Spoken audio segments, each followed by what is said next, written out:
கர்த்தர் நல்லவர், கிருபை என்றும் உள்ளவதாக. அருகில் இருக்க கைகளை கொடுத்து ஹாப்பி பெண்டிகாஸ்ட்னு சொல்லுங்கள். பெந்தேகோஸ்தே பண்டிகை கொண்டாடுகிற உங்களை கர்த்தர் ஆசீர்வதிப்பாராக.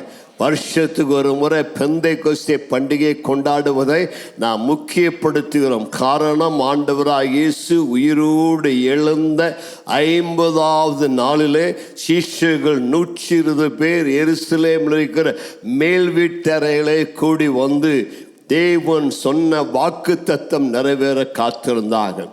அந்த 50வது நாளிலே பரலோகம் திறக்கப்பட்டது. பரிசுத்த ஆவியானவர் இறங்கி வந்தார்.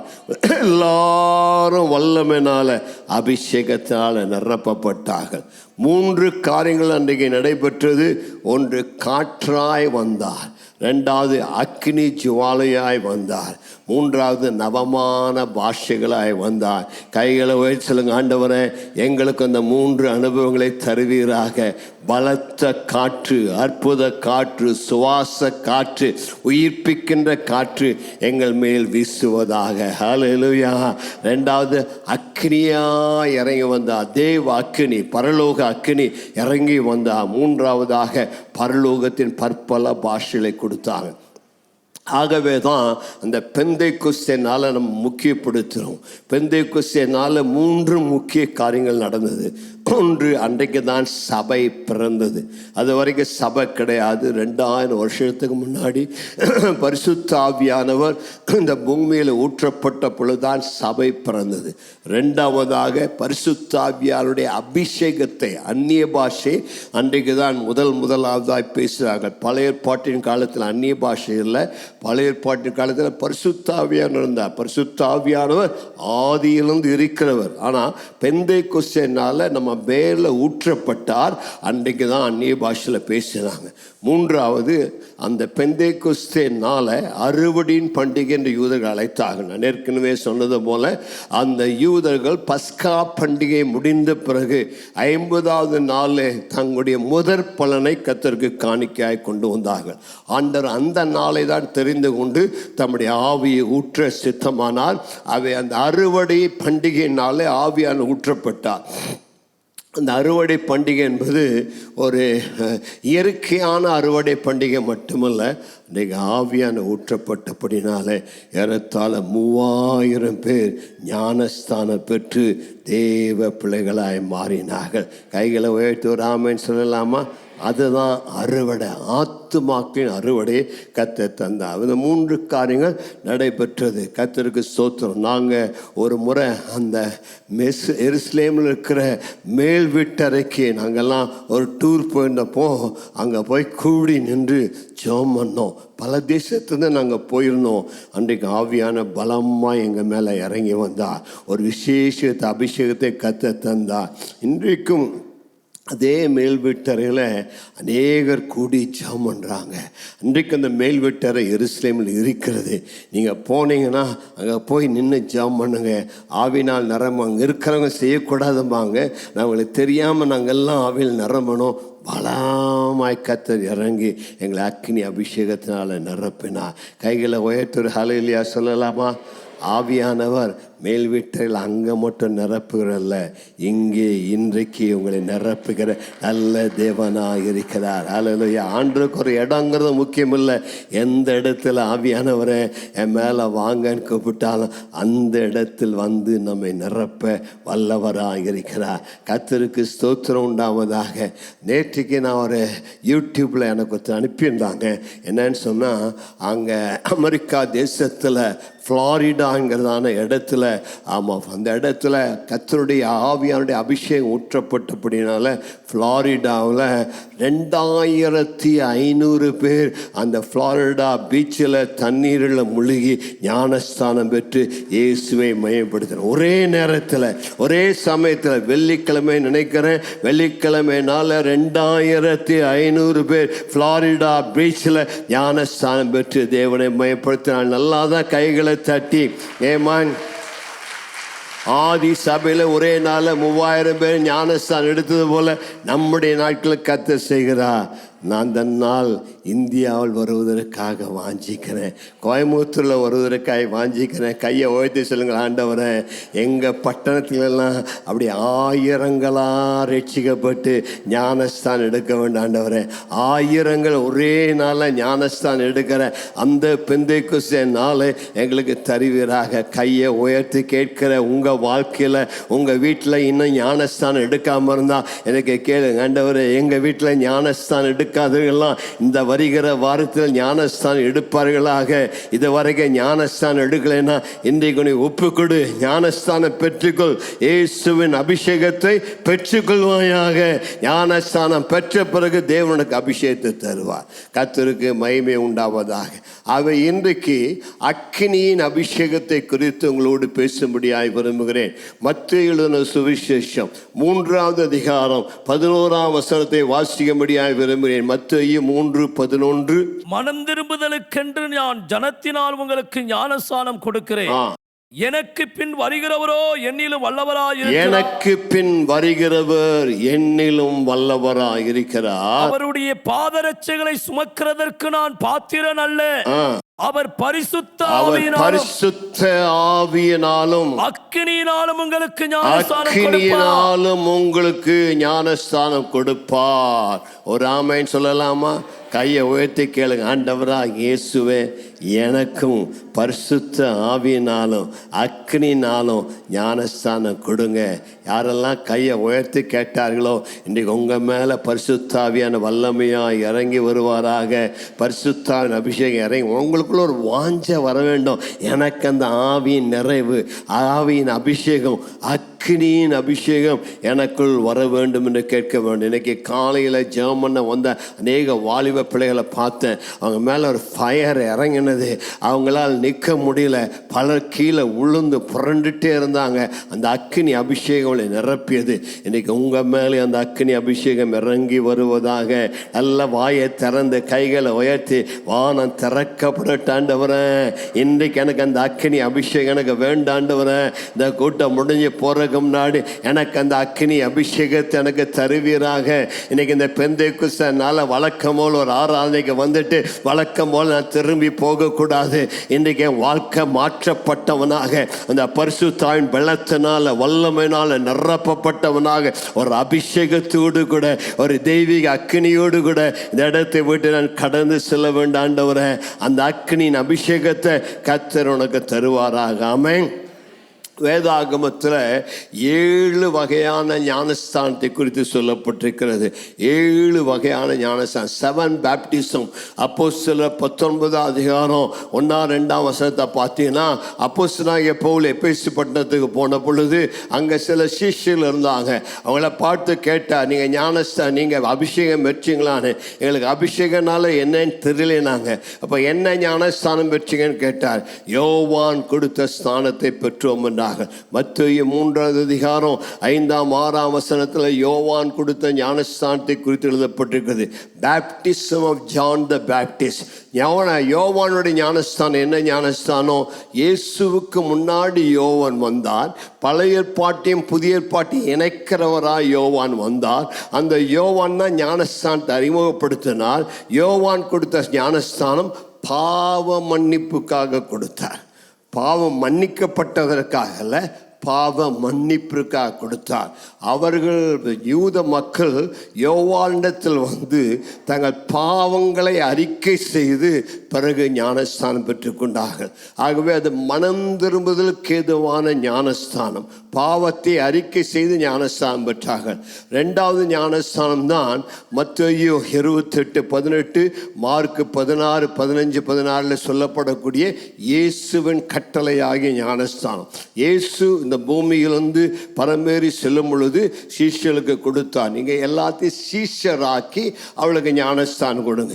சீஷர் ஆக்கிய பிறகு அவளுக்கு ஞானஸ்தானம் கொடுங்க. அப்படின்னா விசுவாசிகள், மார்க்கு 16:16 சொல்கிறது, விசுவாசம் உள்ளவனாகி ஞானஸ்தானம் பெற்றவன் ரட்சிக்கப்படுவான். அப்போ இந்த ஞானஸ்தானம் நான் இயேசுவை உள்ளத்தில் ஏற்றுக்கொண்ட பிறகு, இயேசுவை ஏற்றுக்கொண்டதற்கு அடையாளமாக தண்ணீரில் மூலிகை ஞானஸ்தானம் எடுக்கிறேன். ரட்சிக்கப்பட்ட ஒவ்வொருவரும் ஞானஸ்தானம் எடுக்க வேண்டும். ரட்சிக்கப்படாததுக்கு முன்னாடி நீ ஞானஸ்தானம் எடுத்திருந்தீங்கன்னா அந்த ஞானஸ்தானம் செல்லுபடியாகாது. குழந்தைகளை ஞானஸ்தானம் எடுத்தேன், தெளிப்பு ஞானஸ்தானம் எடுத்தேன்னா அந்த ஞானஸ்தானத்தை பரலோகம் அங்கீகரிக்கிறது இல்லை. நீ ரட்சிக்கப்பட்ட பிறகு இயேசு உள்ளத்தில் வந்தார், என் பாவத்தை மன்னித்தார், நான் சீஷன் ஆயிட்டேன்னு சொன்ன பிறகு எடுக்கிற ஞானஸ்தானம் தான் தேவன் சொல்லக்கூடிய ஞானஸ்தானம். இதுவரைக்கும் அந்த ஞானஸ்தானத்தை எடுக்காமன்னா இன்றைக்கு அந்த ஞானஸ்தானத்தை எடுக்க கர்த்தர் உங்களுக்கு கிருபை தருவாராக. மூன்றாவது ஞானஸ்தானம் 1 கொரிந்தியர் 10 1-2 சொல்லப்பட்ட அந்த மோசேயின் ஞானஸ்தானம். மோசேயின் ஞானஸ்தானம்னா என்ன? அங்கே அப்போஸ்தலனாகிய பவுல் கொரிந்தியர் நிருபத்தில் எழுதும் பொழுது அதை சொல்லுகிறார். இஸ்ரவேல் ஜனங்கள் எகிப்தை விட்டு புறப்பட்ட பொழுது எல்லாரும் செங்கடல் வழியாய் கடந்து அவர்கள் கானானுக்குள் பிரவேசித்தார்கள். மோசே சொல்லும் பொழுது எல்லாரும் மேகத்தினாலும் செங்கடலினாலும் ஞானஸ்தானம் பெற்றார்கள். பழைய ஏற்பாட்டு இஸ்ரவேல் ஜனங்கள் செங்கடலில் ஞானஸ்தானம் பெற்றாங்க. அப்படின்னா அந்த செங்கடல் வழியாய் கடந்து சென்றாங்க. மேகம் மேலே இறங்கியது. அந்த இஸ்ரவேல் ஜனங்களுக்கு அதை ஒரு ஞானஸ்தானத்துக்கு அடையாளமாக பவுல் சொல்லுகிறார். ஆகவே அந்த ஞானஸ்தானம் அது மோசே ஒரு அடையாளமாக நிலநாட்டமாய் அந்த ஞானஸ்தானத்துக்கு ஒப்பாக சொல்லுகிறார். ஆனால் அந்த ஞானஸ்தானம் எடுக்கும் பொழுதுதான் எகிப்தியருடைய வாதை, எகிப்தியருடைய அந்த யோக், அந்த நுகம் முறிக்கப்படுகிறது. ஏசாயா 43:17 வாசிங்க. ஏசாயா 43:17. ரதங்களையும் குதிரைகளையும் இராணுவங்களையும் பராக்கிரமசாலிகளையும் புறப்பட பண்ணி அவைகள் எழுந்திராதபடிக்கு ஒருமித்து விழுந்து கிடக்கவும் ஒரு திரி அணைகிறது போல அவைகளை அணைந்து போக பண்ணுகிறமாகிய கர்த்தர் சொல்லுகிறதா. ரதங்களை, குதிரைகளை, இராணுவங்களை, பராக்கிரமசாலினா யாருன்னா அவர்கள் தான் அந்த எகிப்தினுடைய இராணுவம். எகிப்தினுடைய இராணுவம், எகிப்தினுடைய குதிரைகள், எகிப்தினுடைய சேனைகள் எல்லாம் ஆண்டவர் அவங்க ஒருமித்து வளர்ப்பினார். பின் தொடர்ந்து வந்தாங்க எகிப்தியரை. ஆனால் அந்த செங்கடலை வந்தப்போ எந்த செங்கடல் வழியா இஸ்ரவேல் கடந்து போனாங்களோ அதே செங்கடலை அப்பேற்பட்ட எகிப்திய இராணுவம் முழுவதும் மூழ்கியது. ஒரு திரி அணைகிறது போல அவைகள் அணைந்து போக பண்ணாங்க. அடுத்த வசனம் வாசினா 19, இதோ நான் சகலவற்றையும் புதிதாக்குறேன், முந்தினவைகள் ஒளிந்து போயின, எல்லாம் புதிதாயின. அப்போ அதுதான் ஞானஸ்தானம். இப்போ நீ தண்ணீரில் முழுகி ஞானஸ்தானம் எடுக்கும் பொழுது இதுவரைக்கும் உன்னை பின்தொடர்ந்து வந்த அந்த எகிப்தின் சாபங்கள், எகிப்தின் வல்லமைகள், எகிப்தின் ரோகங்கள் எல்லாம் ஒரு திரி அணைகிறது போல தேவன் அணைத்து போட்டு உனக்கு ஒரு புதிய ஆரம்பத்தை தர வல்லவராக இருக்கிறார். இதுவரைக்கும் உன்னுடைய வாழ்க்கையை சொல்லிட்டு இருக்கலாம், பாஸ்டர் இன்னும் என்னுடைய வாழ்க்கையில் அந்த பழைய சாபங்கள் வருகிறது, பழைய நோய்கள் வருகிறதுனா இன்னும் நீ ஞானஸ்தானம் எடுக்கலை.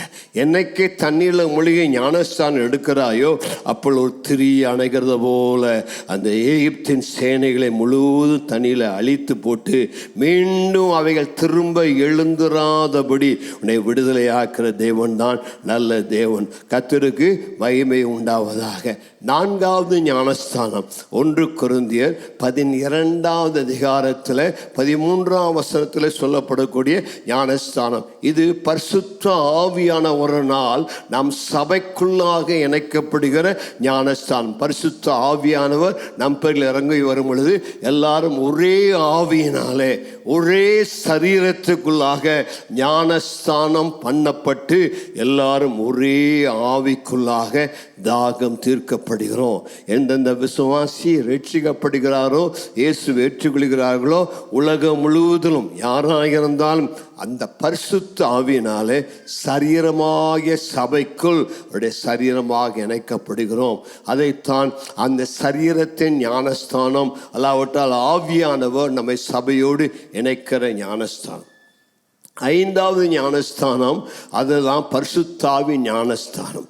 அப்போஸ்தலர் 2:1 முடிய நாம் பார்க்கிற வண்ணமாக பரிசுத்த ஆவியானவர் மேல் வீட்டறையிலே 120 சிஷ்யர் மேலே இறங்கினார்.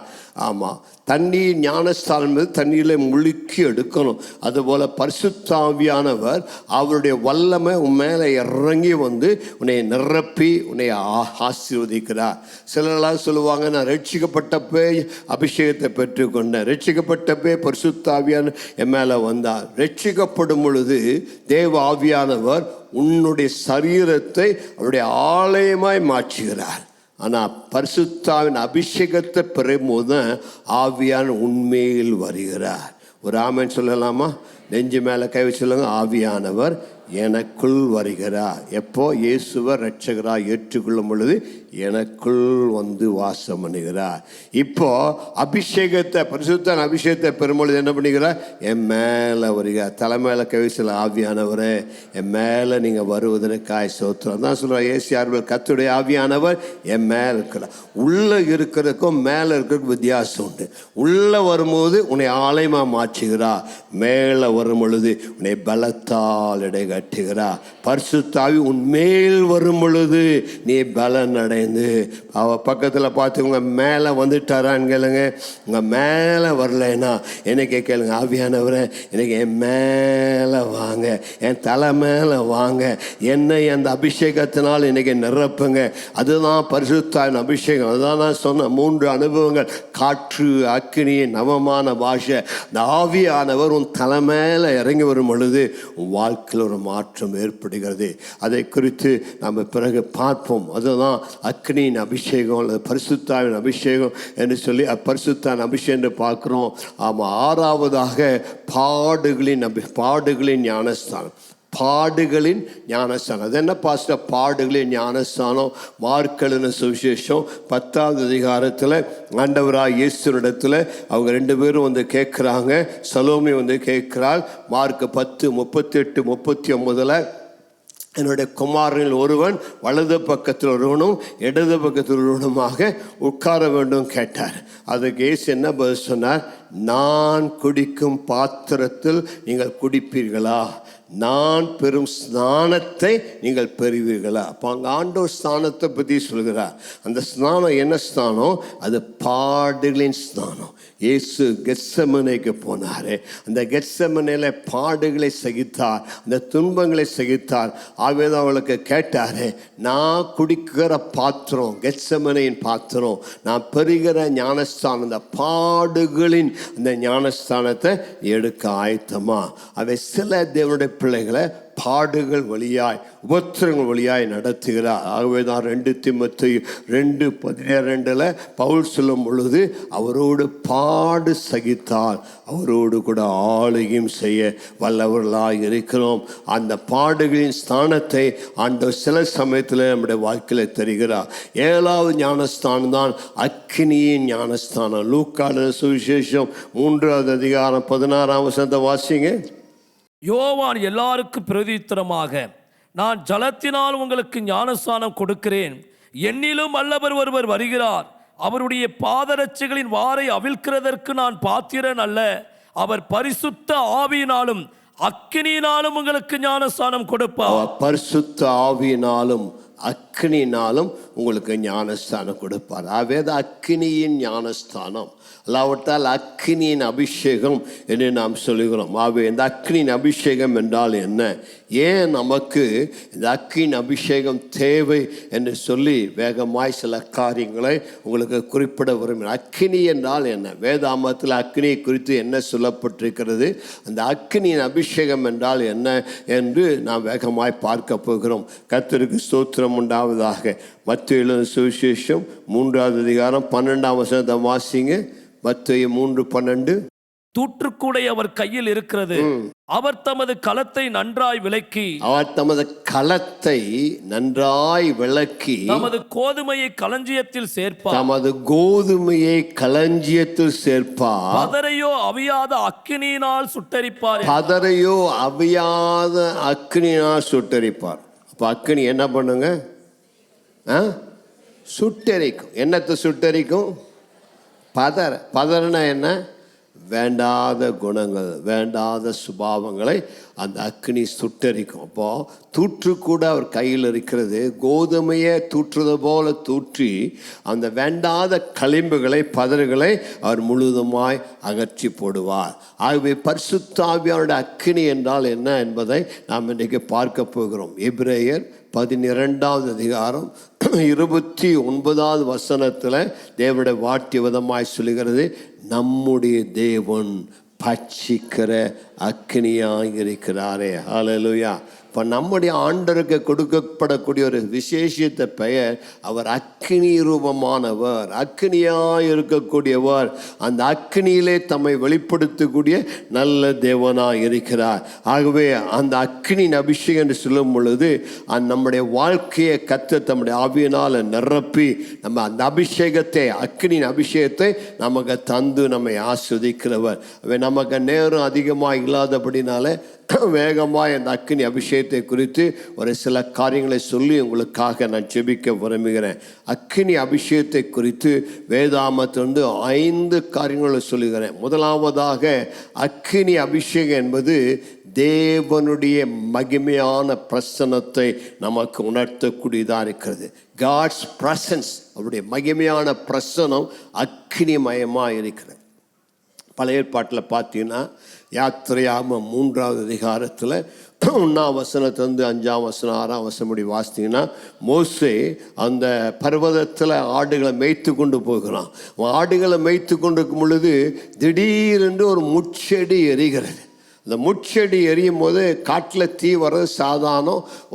தீ வந்துருச்சு போல் காட்டில் அப்படின்னு நினச்சிட்டு பார்த்துட்டு இருக்கிறான். ஆனால் அந்த தீயில் அந்த செடி கருகவில்லை, அந்த செடியில் தீ எரிந்து கொண்டே இருக்கிறது.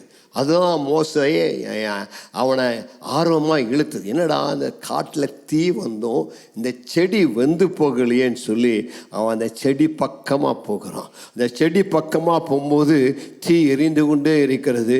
தீயிலிருந்து ஒரு சப்தம் அவனோடு பேசினது, மோசே, நீ நிற்கிற இடம் பரிசுத்த பூமி, உன் பாத ரட்சைகளை கலர்ச்சி போடு என்று சொன்னான்.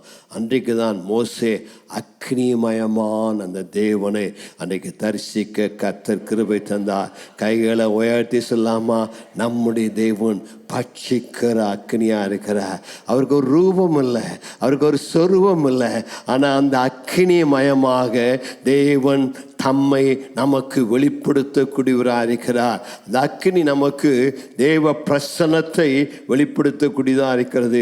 உபாகமத்தின் புத்தகம் 4வது அதிகாரத்தில் இவ்விதமாய் பார்க்கிறோம். ஆண்டவராகிய தேவன் சீனாய் மலையில் இறங்கி வந்தார். 12ஆம் வசனத்தை வாசிங்க. 11-12 உபாகமம் 4:11-12. நீங்கள் சேர்ந்து வந்து மலையின் அடிவாரத்தில் நின்றீர்கள். அந்த மலையில் வானத்தை அளாவிய அக்கினி எரிய இருளும் மேகமும் அந்தகாரமும் சூழ்ந்தது. இந்த மலையில் வானத்தை அளாவிய அக்கினி எரிய இருளும் மேகமும் அந்தகாரம் சூழ்ந்தது. அடுத்த வசனம், அந்த அக்கினியின் நடுவிலிருந்து, அந்த அக்கினியின் நடுவிலிருந்து கர்த்தர் உங்களோடு பேசினார். வார்த்தைகளின் சத்தத்தை நீங்கள் கேட்டீர்கள். சத்தத்தை நீங்கள் கேட்டீர்கள். அந்த சத்தத்தை நீங்கள் கேட்டதை அன்றி, சத்தத்தை நீங்கள் கேட்டதை அன்றி ஒரு ரூபத்தையும் காணவில்லை. ரூபத்தையும் காணவில்லை. கைகளை உயர்த்தி ஒரு ஹல்லேலூயா சொல்லலாமா? அந்த சீனாய் மலையில் ஆண்டவர் அக்கினியாய் இறங்கினது குறித்து பல இடத்துல நம்ம பார்க்கிறோம். இங்கே உபாகமத்தில் மோசே சொல்லுகிறார், யாத்திரையாகவும் 19-18 பார்க்குறோம், எபிரேயர் 12 பார்க்குறோம். எல்லாம் இந்த சீனாய் மலையில் தேவன் இறங்கின பொழுது அந்த மலை அதிர்ந்தது, பர்வதங்கள் அதிர்ந்தது, அந்த மலை புகைக்காடாய் மாறியது.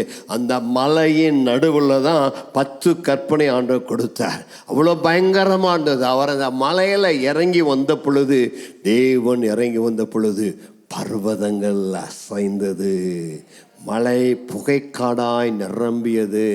எல்லாம் பார்க்குறாங்க, என்னடா திடீர்னு ஒரு பூமி திருச்சி வந்த மாதிரி எல்லாம் அசையுதே அப்படிங்கிறாங்க. ஒரே புகையாக வருதேன்னு பார்க்குறாங்க.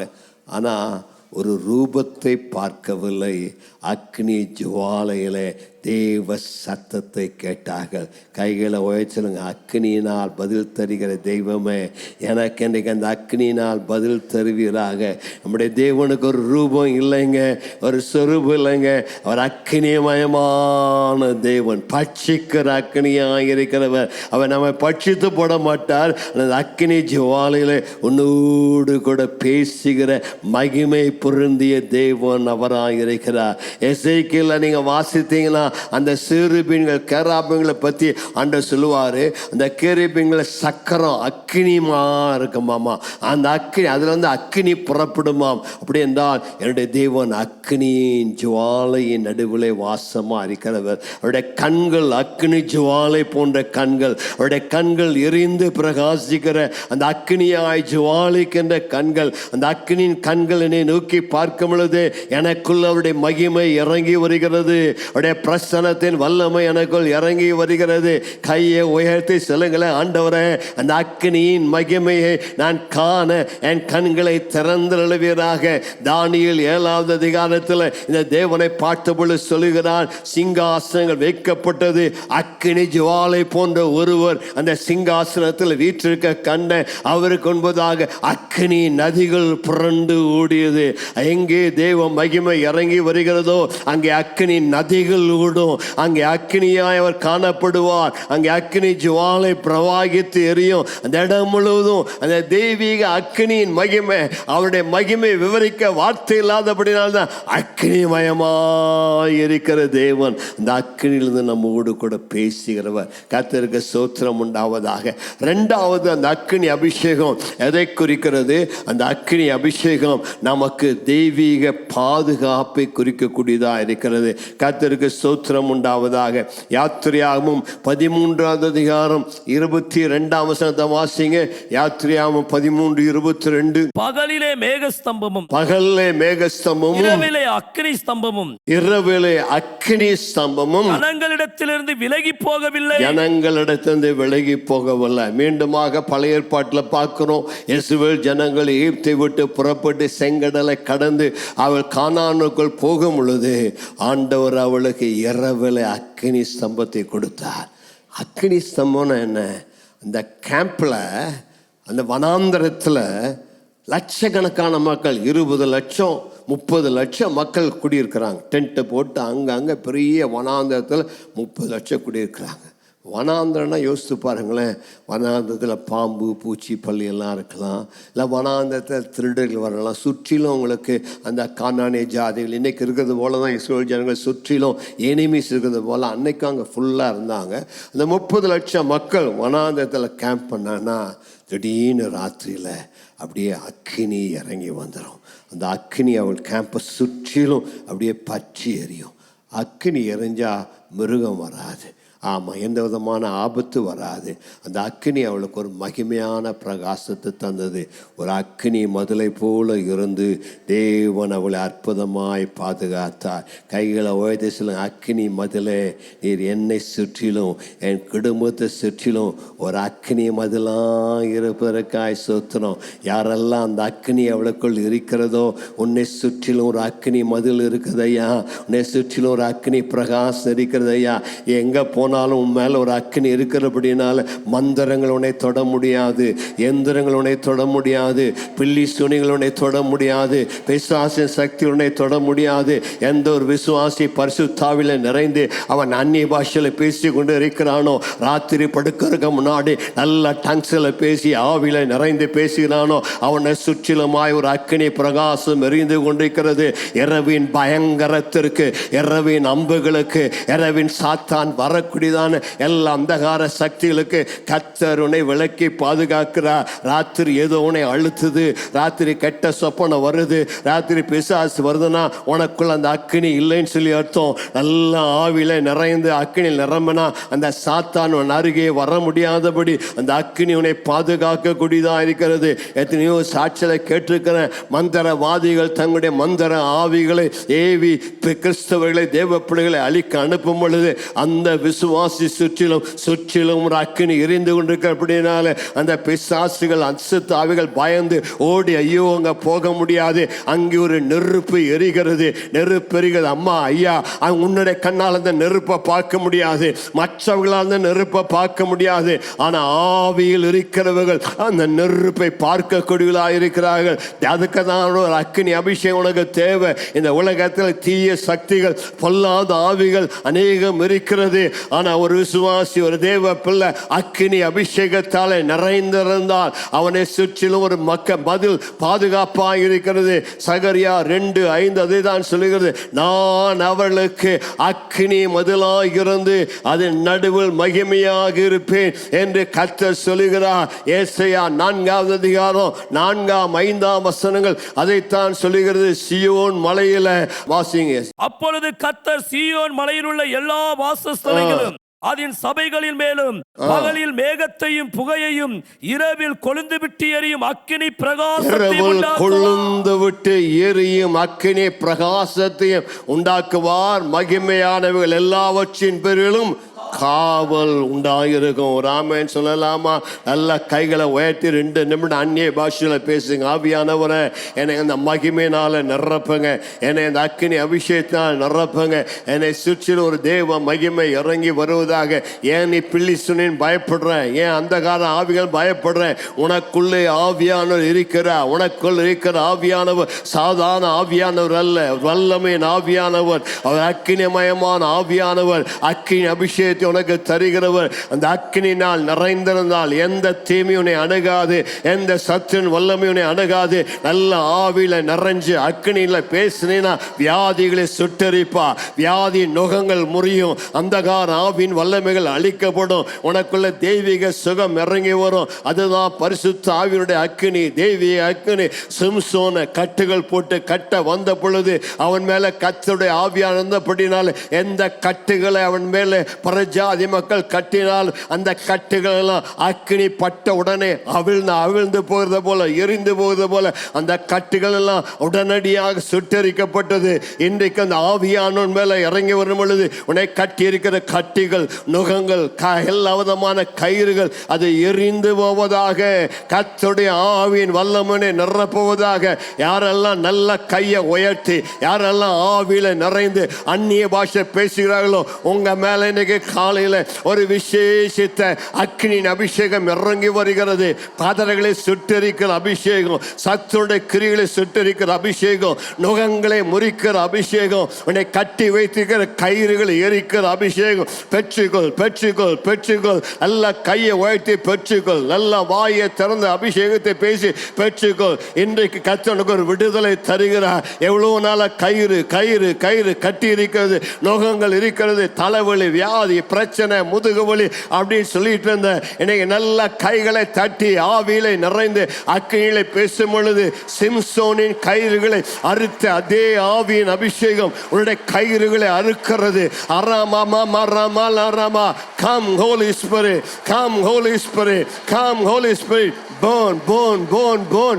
Oh Ramamamamama. சுட்டரிக்கிற ஆவியானவர், சுட்டரிக்கிற ஆவியின் அபிஷேகம் மேல மேல இருக்கிறவங்க நல்ல கைகளை தட்டி ஆவியில நிரம்புங்க, அந்நிய பாஷையில பேசுங்க, பெற்றுக்கொள்ளுங்க, பெற்றுக்கொள்ளுங்க.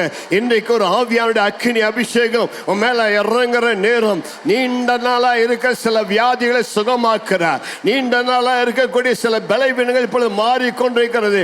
பொல்லாத பிசாசு உன் கையை எடு எடு எடு எடு. ரீமா மாமா Rama லமந்தனம் ரோஷக்கா Reema லமா. Miracles be released, miracles be released, healing be released, healing be released. இயற்கைக்கு அப்பாற்பட்ட விதத்தில் உனக்குள்ள சில வியாதிகள் பலவீனங்களை தாக்குறது. டாக்டர்களுக்கு காரணம் சொல்ல முடியும் சொன்னா இன்றைக்கு பரிசுத்த ஆவியாருடைய அக்கினி அவைகளை சுட்டெரிக்கிறது. இயேசுவின் நாமத்தில் விடுதலை பெற்றுக்கொள், சுகத்தை பெற்றுக்கொள், அற்புதத்தை பெற்றுக்கொள். அடுத்தபடியாக அந்த அக்கினியும் மேலே இறங்கி வரும் பொழுது அது உன்னை பரிசுத்தப்படுத்துகிற அக்கினியா இருக்கிறது. எல்லா கைகளை ஓய்த்து சொல்லுங்க, தேவ அக்கினியை என்னை இன்னைக்கு பரிசுத்தப்படுத்துங்க. நல்ல நல்ல இன்னும் கையை உயர்த்து, இன்னும் சத்தமா வாயை திறந்து, அக்கினியே அக்கினியே அக்கினியே என் மேலே இறங்கி வாங்கப்பா, என்னை பரிசுத்தப்படுத்துங்க. வேண்டாத சுபாவங்களை சுட்டெறிங்க, வேண்டாத குணங்களை என்னை விட்டு எடுத்து போடுங்க. எனக்கு அந்த அக்கினியின் அபிஷேகம் தேவை. அன்றைக்கு ஏசாயா அந்த கர்த்தருடைய ஆலயத்தில் அவன் கர்த்தரை ஆராதித்து கொண்டு வந்தான். அவன் சொன்னான், என் கண்கள் சேனைகளின் தேவனாகிய கர்த்தரை கண்டது, ராஜாவை கண்டது. வஸ்திர தொங்கலால் தேவாலயம் நிறைந்திருந்தது. அந்த தேவாலயம் முழுவதும் புகை மண்டலம் நிறைந்திருந்தது. அப்பொழுது திடீரென்று ஏசாயா சத்தமிடுகிறான், ஐயோ நான் அதமானேன், ஐயோ நான் அதமானேன், நான் அசுத்த உதடுள்ள மனுஷன் என்று சொல்லி அவன் கூப்பிடும் பொழுது திடீரென்று பரலோகத்திலிருந்து ஒரு சேராபீன், ஒரு பறக்கிற அந்த கேருபீன் அவன் பறந்து வந்து ஒரு எரிகிற அக்கினி நெருப்பு தலலை அவன் உதடுகளை தொட்டு, இதனால் நீ உன் சுகமானாய், உன் அக்கிரமம் நீங்கியது, உன் பாவம் நிவர்த்தியானது சொன்னான். இன்றைக்கு இந்த பரலோகத்திலிருந்து தூதர்கள் இறங்கி வந்திருக்கிறாங்க, தூதர்கள் இறங்கி வந்திருக்கிறாங்க. இந்த ஆலயம் முழுவதும் தூதர்கள் பறந்து வருகிறதை நான் ஆவிலே உணர்கிறேன். அவர்கள் ஒரு அக்கினி தலலை எடுத்து வந்திருக்கிறாங்க, உதடுகளை தொடுறாங்க. ஐயா நீ ரொம்ப நாளா குடிச்சிட்டு இருக்கிற, போதைக்கு அடிமையா இருக்கிற, சர்ச்சுக்கு வர முன்னாடி குடிய விட முடியல, இப்பொழுதே அந்த சேராபீன் உன்னை தொடுவானாக, அந்த கேராபீனை தொடுவானாக. Smoking habit இன்னோடு நீங்குவதாக. வாயில கெட்ட வார்த்தை வருகிறது, உனக்கு விடுபட முடியல. இயேசுவின் நாமத்தினாலே கேராபீன்களே ரிபாபா ராமா அக்கினி தலலா தொடுங்க, அக்கினி தலலா தொடுங்க. அசுத்த உதடுகள் பரிசுத்த உதடுகளாய் மாறுவதாக, அசுத்த உள்ளங்கள் பரிசுத்த உள்ளங்களாய் மாறுவதாக. என்னடி பாஸ்டர், அந்த கெட்ட சிந்தனைகள் விடுபட முடியல, பொல்லாத சிந்தனைகள் என் மனதை தாக்குதுன்னா, இன்றைக்கு ஒரு தூதன் இறங்கி வந்து உன்னை தொட்டு கொண்டிருக்கிறார். ஷபா லரா மக்கா பரந்தா, இங்க அக்கினியை பார்க்கிறேன், அக்கினியை பார்க்கிறேன், அக்கினி அநேக தொடுகளை உணர்கிறேன். பெற்றுக்கொள் பெற்றுக்கொள் பெற்றுக்கொள் பெற்றுக்கொள் இயேசுவின் நாமத்தில். receive that fiery anointing. இன்றைக்கு கர்த்தர் அந்த சாத்தானின் நுகத்தை முறிக்கிறார். நம்மா டகண்டா Reba டிஹண்டா ரிபா டகா ஷகா ரிபாலா Rama ஷகா. receive that victory, receive that victory. எத்தனை வருஷம் நீ குடிக்கு அடிமைப்பட்டிருந்தாலும், எத்தனை வருஷம் பீடி சிகரெட்டுக்கு அடிமைப்பட்டிருந்தாலும், போதை மருந்துகளுக்கு அடிமைப்பட்டிருந்தாலும், ஆவியானவர் அநேகரை விடுதலையாக்கி கொண்டிருக்கிறார். இந்த செய்தியை யூடியூப் வழியா கேட்டாலும், வீடியோ மூலமா கேட்டாலும், இப்பவே நீ இருக்க இடத்துல கர்த்தருடைய அபிஷேகத்தின் வல்லமை மேல இறங்கி வருது தம்பி, மேல இறங்கி வருகிறது ஐயா. பெற்றுக்கொள் பெற்றுக்கொள். இருக்கிற இடத்துல கையை உயர்த்தி ஆவில நிரம்பு, அந்நிய பாஷையில பேசி. ஆவியான இன்னைக்கு கட்டுகளை உடைத்து கொண்டிருக்கிறார், நுகங்களை முறித்து கொண்டிருக்கிறார். இயேசுவே தொடுங்க தொடுங்க தொடுங்க. அக்கினி இறங்குவதாக, அக்கினி இறங்குவதாக, பதங்களை சுட்டரிப்பதாக. நான்காவதாக, அந்த அக்கினி உன்னை ஆண்டு மேல ஒரு பாசத்தை தூண்டி விடும். வாசிங்க உன்னத பாட்டின் புத்தகம் 8வது அதிகாரம் 6ஆம் வசனத்தை வாசிங்க. நீர் என்னை உமது இருதயத்தின் மேல் முத்திரையைப் போலவும் உமது புயத்தின் மேல் முத்திரையைப் போலவும் வைத்துக் கொள்ளும். நேசம் மரணத்தைப் போல் வலிது, நேச வைராக்கியம் பாதாளத்தைப் போல் கொடிதாய் இருக்கிறது. அதன் தழல் அக்கினி தழலிலும் அதன் ஜுவாலை கடும் ஜுவாலையுமாயிருக்கும். அதன் தழல் அக்கினி தழலும் அதன் ஜுவாலை கடும் ஜுவாலையுமாய் இருக்கிறது. திரளான தண்ணீர்கள் அதை அணைத்து போட முடியாது. அதுதான் இயேசுவின் மேல் இருக்கிற பாசம், இயேசுவின் மேல் இருக்கிற நேசம், இயேசுவின் மேல் இருக்கிற வைராக்கியம். உங்கள் வலது கரத்தை உயர்த்துங்க. ஆண்டவரே, அந்த மாதிரி ஒரு பாசத்தை எனக்குள்ள கொடுங்க. அந்த மாதிரி ஒரு நேசத்தின் தீய இன்னைக்கு என் உள்ளத்தில் பற்ற வைங்க ஆண்டவரே. ஒரு நேசத்தின் தீ எனக்குள் பற்றி எறிவதாக. உன்னத பாட்டு அந்த மனவாட்டி சொல்கிறா, என் நேசர் மேலே, என் ஆண்டவர் மேலே எனக்கு ஒரு நேசம் இருக்குது ஐயா. அது என்ன பாடு வந்தாலும், என்ன உபத்திரம் வந்தாலும், என்ன பிரச்சனை வந்தாலும் அதை யாராலும் அணைத்து போட முடியாது. எனக்குள்ள ஒரு அக்கினியின் அபிஷேகத்தை அவர் ஏற்றி வைத்திருக்கிறார். எனக்குள்ள இருக்கிற அந்த தேவ வைராக்கியத்தின் அபிஷேகத்தை யாரால் அணைத்து போட முடியாது. அந்த அபிஷேகத்தினால நிரம்பி இருக்க வேண்டும். அந்த அக்னியின் அபிஷேகம் உனக்குள்ள ஒரு ஆராதனை அபிஷேகமாய் மாற வேண்டும். யாரும் சொல்லி ஆராதிக்கிறதில்ல, யாரும் கையை தூக்கின்னு சொல்லி ஆராதிக்கிறதில்ல, யாரும் கையை தட்டுன்னு சொல்லி உன்னை சொல்லி ஆராதிக்கிறதில்ல. உனக்குள்ளே அந்த நேசத்தை பற்றி எரிகிறபடினால அவரை ஆராதிக்கும் பொழுதெல்லாம் அவருடைய உள்ளத்திலிருந்து ஒரு கொழுந்து எரிகிறதையா, ஒரு கொழுந்து எரிகிறது. உனக்கு யார் அந்த கொழுந்தை ஏற்ற வேண்டிய அவசியம் இல்லை. உன்னோட ஆராதிக்கும் பொழுது உன் கண்கள் கண்ணீர் வர ஆரம்பிக்கிறது. ஆராதிக்கும் பொழுதே உனக்குள்ள ஒரு அபிஷேகத்தின் வல்லமை என்ஜின் ஸ்டார்ட் ஆனது போல அந்நிய பாஷையில் பேசிக்கொண்டு அவரை ஆராதிக்கிறாய். சாந்தாலா ராமா. நல்ல கையை உயர்த்தி நல்ல விசுவாசத்தோடு கூட சொல்லுங்க, ஆண்டவரே அந்த அன்பு, அந்த அன்பு, அந்த நேசம் எனக்குள்ள இன்னைக்கு இறங்கி வரட்டப்பா, இறங்கி வரட்டப்பா. ஷமாம் தானா கலா. நான் கூட ரொம்ப நேசிக்க விரும்புறேன்டவரே, நாங்க மேல அன்பா இருக்க விரும்புறேன்டவரே. எனக்காக சிலுவையில மரித்தீரு, எனக்காக ரத்த செஞ்சினீரு, எனக்காக இத்தனை நன்மை செஞ்சீரு. நான் எப்படியும் நேசிக்காமல் இருக்க முடியும், நான் எப்படியும் ஆராதிக்காமல் இருக்க முடியும். ஆராதிக்க வந்தாலே என் உள்ளம் பற்றி எரிகிறது, என் இருதயத்தில் ஒரு அக்கினி மூழ்கிறது, என்னுடைய இருதயத்தில் ஒரு அக்கினியின் அபிஷேகம் இறங்கி வருகிறது. I love you Lord, I love you Lord, I love you Lord Jesus. இயேசுவே, இயேசுவே, இயேசுவே, இயேசப்பா உம்மை நேசிக்கிறேன், உம்மை நேசிக்கிறேன். I just love you Lord. நான் நம்புகிறேன் இனி வரக்கூடிய நாட்கள்ல இந்த சபையில ஆராதனை நிறுத்த முடியாத அளவுக்கு உள்ளத்திலிருந்து அந்த அன்பின் நதிகள் பாய்ந்து வரப்போகிறது, அபிஷேகத்தின் நதிகள் பாய்ந்து வரப்போகிறது, அன்பின் ஊற்றுகள் திறக்கப்படுகிறது. யாரெல்லாம் வாஞ்சியா இருக்கிறீங்களோ, யாரெல்லாம் விசுவாசமா இருக்கீங்களோ, நல்ல விசுவாசத்தோடு இயேசுவே உம்மை அன்பா இருக்கேன்னு சொல்லுங்க. இனி ஆராதனைகள் வித்தியாசமா இருக்க போகிறது. நல்ல கர்த்தரை தொழுது கொள்ளக்கூடிய spirit of worship be released in the house of God. Spirit of worship be released in the house of God. ஆண்டவரே உம்மை இடைவிடாமல் ஆராதிக்க வேண்டும், ஓயாமல் ஆராதிக்க வேண்டும். யாரோ சொல்லி ஆராதிப்பதல்ல, எனக்குள்ளே இந்த ஆராதனின் அபிஷேகத்தின் நதி பாய்ந்து வர வேண்டாப்பா, பொங்கி வர வேண்டாப்பா. Stir up that anointing. எனக்குள்ள கண்டி விடுங்க. வசனத்தை வாசிக்கும் பொழுது எனக்குள் ஒரு அபிஷேகம், வசனத்தில் வாசிக்க வாசிக்க எனக்குள்ளே அனல் மூழ்கிறது. எரேமியா 20:9, எரேமியா 23:29 வசனத்தை வாசிக்கும் போது என் இருதயம் அனல் கொண்டது. உன்னுடைய உள்ளத்தில் அனல் வருகிறதா?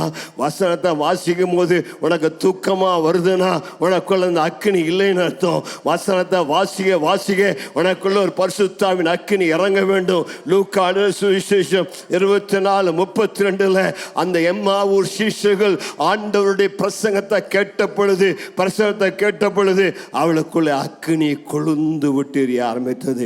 நீ சர்ச்சுக்கு வந்தீங்கன்னா உட்கார்ந்து பிரசங்கத்தை கேட்டினாலே உனக்குள்ள ஒரு அக்கினி எரிய வேண்டும், ஒரு அக்கினி அபிஷேகம். பிரசங்கத்தை கேட்கும் போது உன்னாடி சும்மா உட்கார முடியாது, பிரசங்கத்தை கேட்கும் போது உன்னாடி கையை கட்டிட்டு உட்கார முடியாது, பிரசங்கத்தை கேட்கும் போது தூங்க முடியாது. ஆவியானவனுக்குள்ள இறங்கி வருகிறபடினால பிரசங்கத்தை கேட்கும் பொழுது உன் மேல் ஒரு அபிஷேகம் இறங்கி வருகிறது. கொர்நேலியின் வீட்டார் பேரில் அந்த ஆவியான இறங்கி வந்தார். பேதுரு பிரசங்கம் பண்ண அவர்கள் ஆவியிலே நிறைந்து அந்நிய பாஷையில பேச ஆரம்பித்தாங்க. அந்த அனுபவத்தை கர்த்தர் மீண்டும் பெந்தேகோஸ்தே சபைகளுக்கு தருவாராக.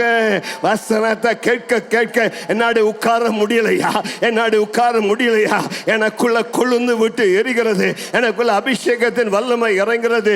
தேவ அபிஷேகத்தால் நான் நிரப்பப்படுகிறேன், ஆவி நிறைவை பெற்றுக் கொள்கிறேன், ஆவியான மேல பலமா இறங்கி வருகிறா, எனக்குள்ள கொழுந்து விட்டு எரிகிற அந்த அபிஷேகம். சில ஜோமன்னால அந்த அபிஷேகம் வெளிப்படுத்தின விசேஷம் 8வது அதிகாரத்தில் 4-5 வசனத்தில் அவர்கள் ஜெபம் பண்ணாங்க. அப்பொழுது தூப கலசங்கள் நிரப்பப்பட்டது, அதில் அக்கினி இறங்கி வந்தது. அந்த அக்கினி தேவதூதன் எடுத்து கொட்டினார். கொட்டிய பொழுது இடி முழக்கங்கள் மின்னல்கள் உண்டாகியது. அம்மா ஐயா, அவனுடைய ஜெபத்தில் ஒரு அக்கினி இருக்கிறது. நீ ஜெபம் பண்ணினாலே பாதாளம் நெடுங்கிறது, நீ ஜெபம் பண்ணாலே பிசாசு ஓடுகிறது. ஏனென்றால் உனக்குள்ளே இருக்கிற தேவ அபிஷேகம் புறப்பட்டு வருகிறது.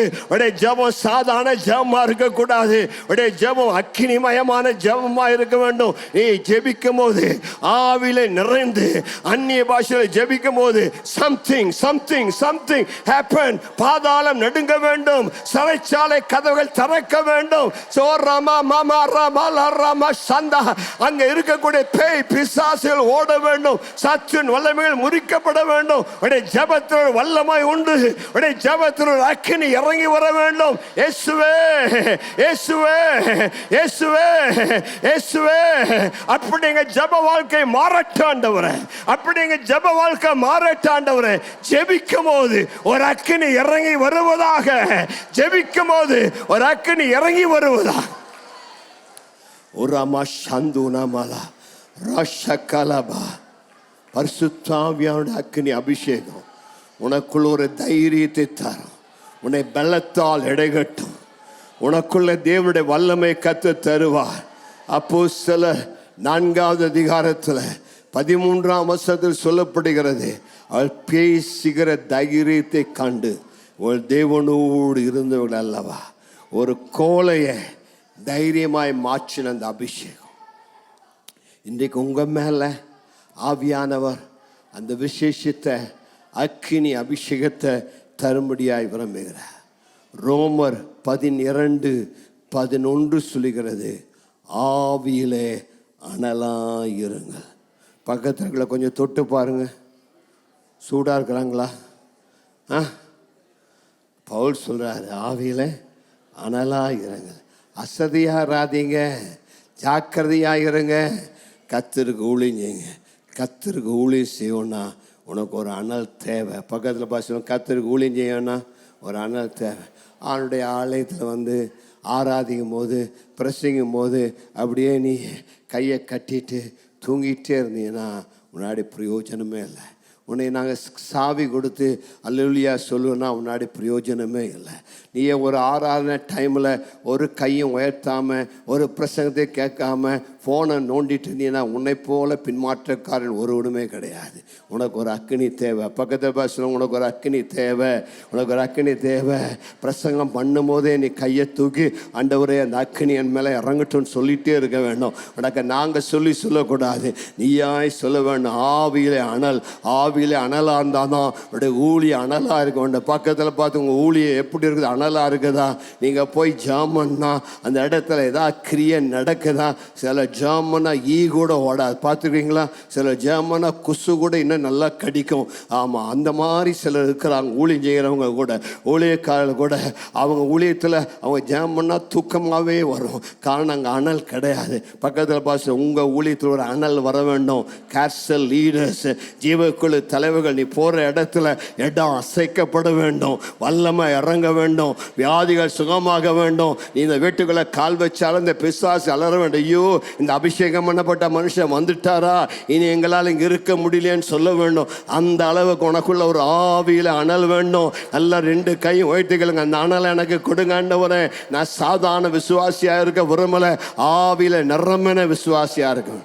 நேரம் ஓடிச்சு, இதுக்கு மேலே போனால் அடுத்த சர்வீஸ் போயிடும். எழுந்து நிற்போமா, நல்லா கைகளை உயர்த்தி கேட்போமா, ஆண்டவரே அந்த ஆவியின் அனல் எனக்கு தாங்க.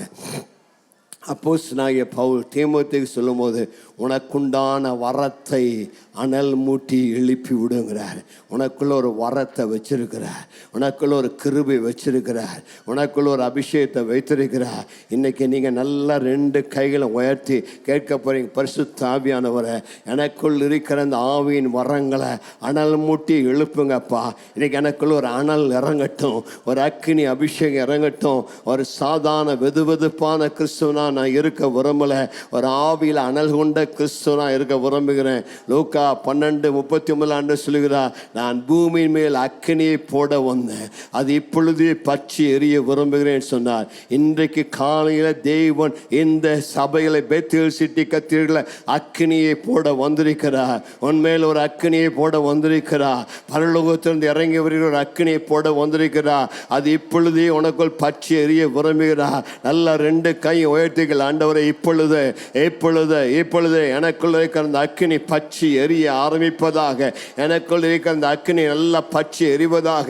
ஒரு கன்சியூமிங் ஃபயர், ஒரு ஹோலி கோஸ்ட் ஃபயர், பரிசுத்தாயின் வல்லமை எனக்குள்ள பற்றி எரிய வேண்டாண்டவரை, பற்றி எரிய வேண்டாம். அந்த அக்கினி பற்றி எரிந்தா பக்கத்திற்குள்ளெல்லாம் பற்ற ஆரம்பிக்கும். அந்த அக்கினி உனக்குள்ள இருந்தா முன்னாடி சும்மா இருக்க முடியாது. அந்த அக்கினி உனக்குள்ள இருந்தா முன்னாடி ஊழியம் செய்யாமல் இருக்க முடியாது. அந்த அக்கினி உனக்குள்ள இருந்தா இயேசு பத்தி சொல்லாமல் இருக்க முடியாது. அந்த அக்கினி உன்னை எரிந்து பிரகாசிக்க செய்யும். அந்த அக்கினி உன்னை ஒளி வீச செய்யும். அந்த அக்கினி உன்னை கொண்டு பெரிய கால் நடப்பிக்கும். நல்லா 2 காரியங்களை உயர்த்தி கேட்போம்.